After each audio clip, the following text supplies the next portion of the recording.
HeyGen's video agent will build you a whole video from one prompt. But if I know you, you're gonna wanna make some adjustments. We've got something great to work with, but some of these things just ain't gonna fly. But that's not a problem because I have a workflow for you. Today, I wanna walk you through the whole process, prompt to finished video.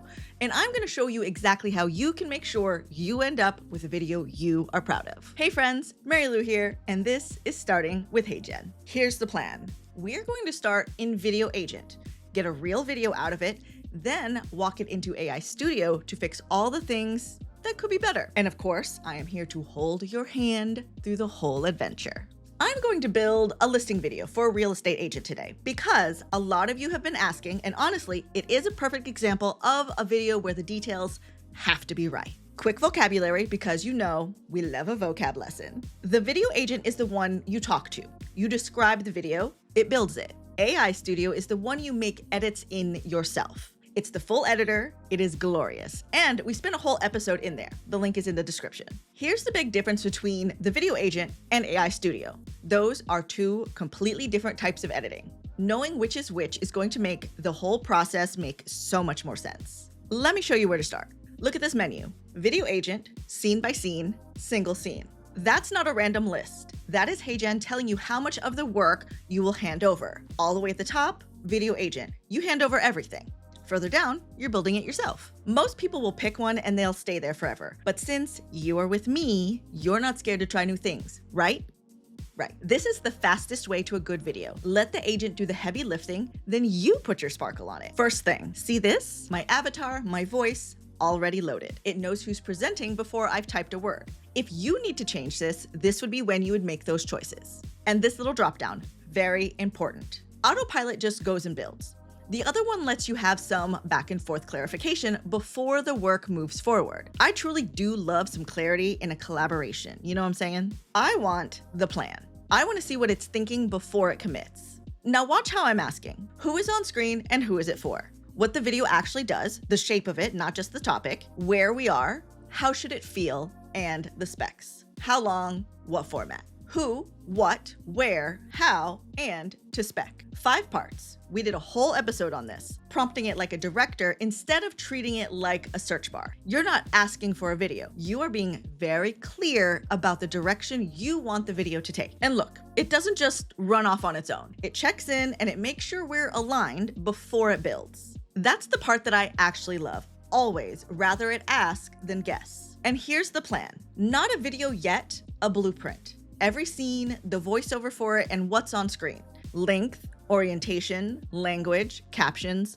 all of it, before a single frame gets made. Read this. Read the plan. This is your cheapest chance to catch a problem, right here, before anything is built. And if you aren't specific, it is going to give you its best guess. It fills in details for you, and you can check them out right here. And you need to check because if you don't fix it, some of those can actually cause problems later.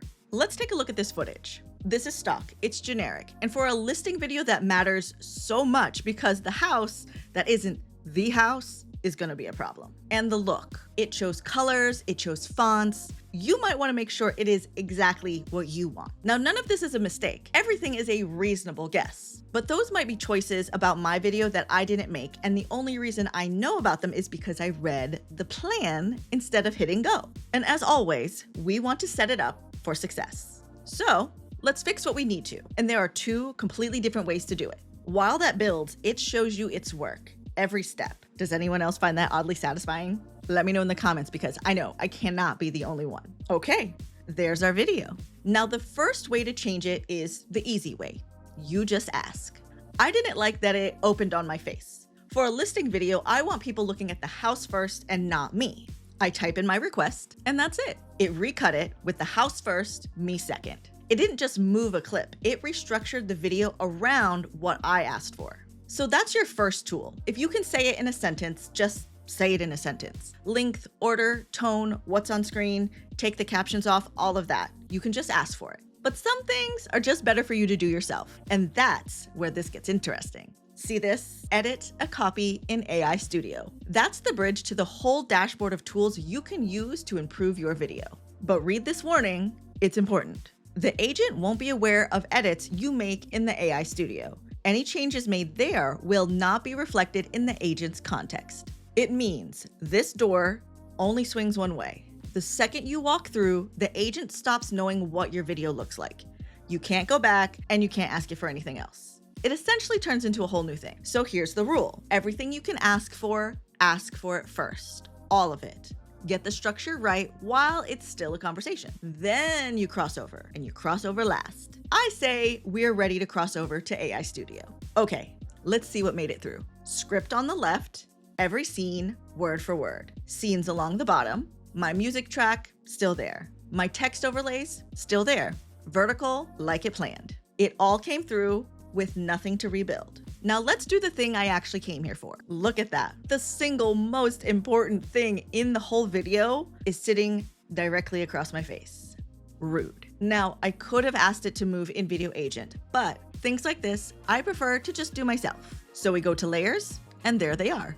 Every element in the scene listed out. My text sitting on top of my face. I can just move it. Now you can read the words and you can see my face. And now it's fixed. It took 4 seconds, and I'm not stressed that the graphics look like they were just slapped on. Same idea with the footage. The agent grabbed a house. We're gonna head to media, search, and pick one that actually matches the script. You're never stuck with the first thing it grabbed. And listen, I know, I am using stock today because this isn't my listing and it isn't my house. When it's your property, this is where your own photos will go. Same panel, same swap, you just upload your own first. And one more, because this is the one that could actually get you in trouble. Read your script out loud if you have to, just to make sure the details are right. If it's the wrong day, the wrong address, the wrong price, a name spelled wrong, that's the stuff that costs you, and it's right here in the script panel. And you just fix it like you'd fix a typo anywhere else. The agent is fast, but it's not fact-checked. That part is still on you. And last one, the orientation lives up top. So if I want a landscape version for a website instead of a vertical one for social media, that's just a toggle, not a whole rebuild. Everything I could say out loud, I asked in Video Agent. Everything else that I needed to do manually, I did inside of AI Studio. Graphic moved, footage swapped, adjustments made, and then generate.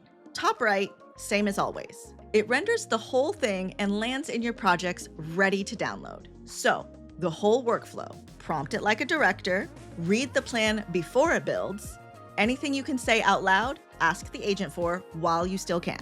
Then cross into AI Studio once at the end for the things you need to fine tune. The Video Agent gets you most of the way there, but that last 10% is on you, as it should be, because that's the part where it really becomes your video. We're on a mission to make sure you get the best results out of HeyGen, so make sure you subscribe and turn on your notifications so you don't miss a single video. And if this series is helping you, drop a comment. But what I really want to know is which platform you would use the landscape version of this video for. I want to know where these are ending up because that helps me figure out what else I need to share with you. I'll see you in the next one.